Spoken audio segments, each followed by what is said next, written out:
everyone. Hope everyone's having a good day. Today's lesson looked at the physical property of solubility. We tried figuring out which substance was the most soluble. Students were given materials, students who worked at home, and they were given all the supplies ahead of time. My A-Day students who were in person, I kept their supplies at class, and they were each given step-by-step instructions on how to complete the lab. Our teacher made it so we can see all the instructions, and she had pictures to make it easier. We actually have had a couple instances where students who are planning to be in person unfortunately have to stay home due to other circumstances. So we always have a backup where we can pair a student in class with those students who are at home.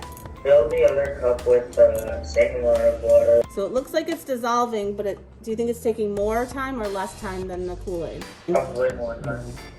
I have a lab sheet that they have completed, and I will assess what they gained out of the lesson from those questions. And then again, we will lead that into our next lesson, which is going to start looking at some of those chemical properties.